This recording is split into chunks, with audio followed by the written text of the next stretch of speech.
Monkey.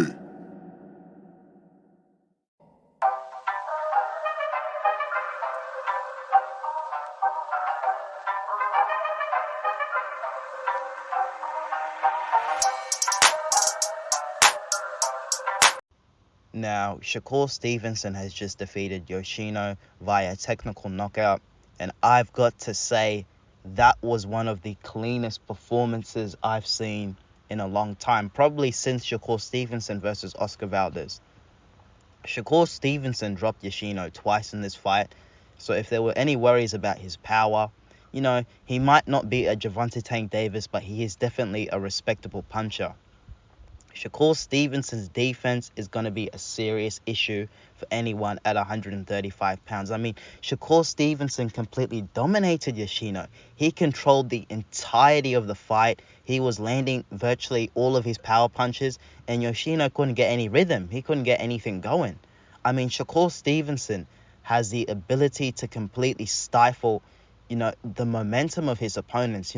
You see other top guys in the lightweight division, they're very good.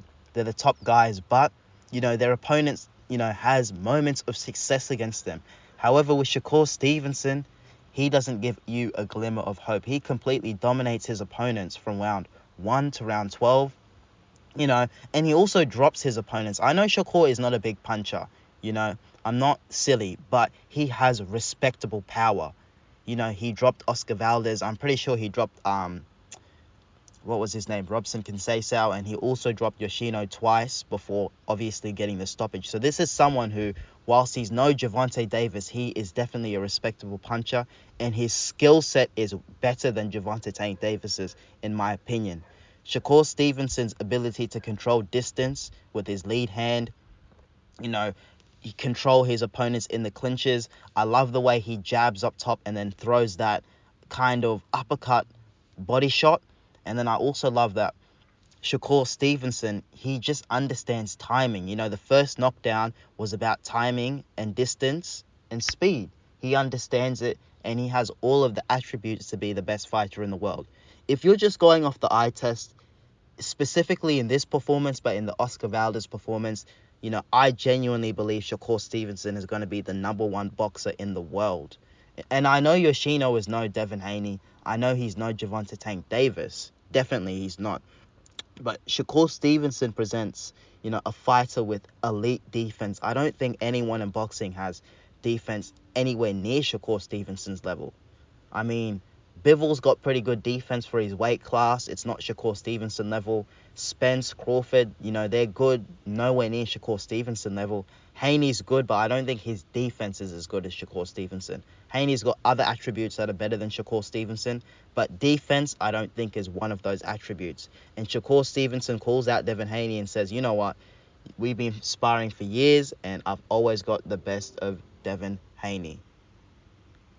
Now, it will be very interesting to see, Devin Haney's response. I think now, because that was a title eliminator, I'm pretty sure now Shakur Stevenson is the, mandatory challenger for Devin Haney's WBC belt, and Haney's staying at this weight class. So, Haney at the end of the year will either fight Shakur Stevenson or he'll fight Gervonta Tank Davis. Now, Gervonta Davis, I don't think is in a mandatory fight for the belts for Devin Haney.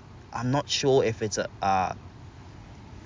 I think it's just a normal fight for Gervonta Tank Davis. So I think that Devin Haney will be mandated to fight Shakur Stevenson next, after the Lomachenko fight. But if he doesn't fight Shakur Stevenson, then he should fight Gervonta Tank Davis. It's Gervonta Davis or Shakur Stevenson for Devin Haney. There's no other opponent he should be fighting next, in my opinion. And Devin Haney, or Bill Haney, I should say, said that Haney's going to stay in the weight division, for the rest of the year. So that, sets up a mega fight with either Shakur or Gervonta at the end of the year. So, phenomenal performance from Shakur Stevenson. A great 135-pound debut. Let's see him step up the opposition. If Shakur Stevenson has even a decent chin, he might clear out the division because his defense is on point. Even his offensive skills, it's better than I initially thought. When I first saw Shakur Stevenson, I thought this guy has phenomenal defense and he's a little bit limited offensively, but he showed, good shots to the body, good shots up top. hooks, uppercuts, everything, straight shots, power shots, jabs, everything. He literally showed a variety of offensive arsenal in this fight. So phenomenal performance from Shakur Stevenson. Him, Devin Haney, and Gervonta Tank Davis, they're the best three in the lightweight division. But in terms of domination, his performance today and his performance against Oscar Valdez, I can't remember the last time I've seen someone completely dominate, their opponent to this level. Now, the caveat to that is that this guy is no Gervonta Davis. It's not a Ryan Garcia. It's not a Devin Haney, and I understand that. But the performance of Shakur Stevenson is like pretty much a 10 out of 10. It's like if you're in school and you do a maths test and you get all of the questions right. Shakur Stevenson pretty much gets 100% for his performance today. Has any of the other top lightweights had a performance where they were literally 10 out of 10 in terms of, every single aspect? Because, another fantastic performance. Who next for Shakur Stevenson? Is he going to wait to fight Devin Haney at the end of the year? Will he have a fight in between?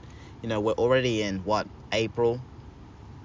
So he's probably just going to wait till the end of the year to fight. He's going to be so difficult to beat. I mean, I would still like to see Shakur Stevenson's chin actually be tested, because one thing about Shakur Stevenson, he hasn't looked vulnerable. And I don't think that's necessarily a good thing, and it's not necessarily a bad thing. And I'll explain why. So in Shakur Stevenson not looking vulnerable, it could be a situation where he's just too good to look vulnerable, that maybe no one in this division can even make him look vulnerable. But I highly doubt that, because I suspect once he does face Devin Haney, once he does face Gervonta Davis, he'll have a lot more issues, because they're elite fighters. They're A+ fighters.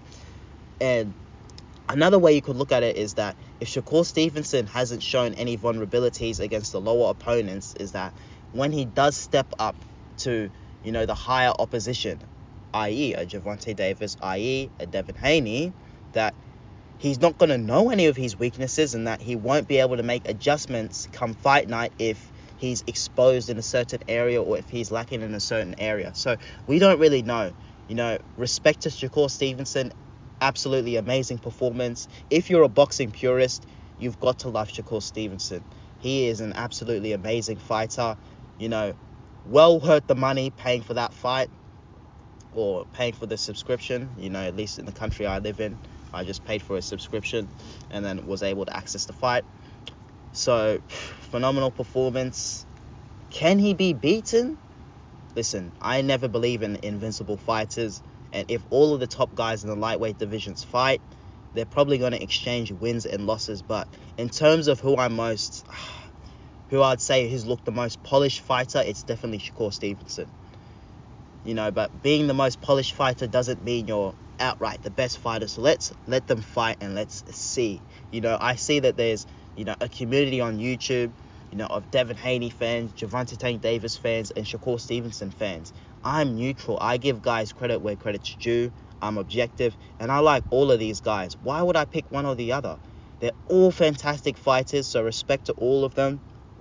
Good luck to, Gervonta Davis in his next fight against Ryan Garcia and Devin Haney. I hope Gervonta Davis wins his next fight and Devin Haney wins his next fight, so we can see Shakur, Devin, and Gervonta all mix it up, all in their primes, because Shakur and Devin are in their early to mid-20s. Gervonta Davis is in his late 20s, from my knowledge. So I would say these guys are all in their prime. So within the next 1 to 2 years, this is the time to fight.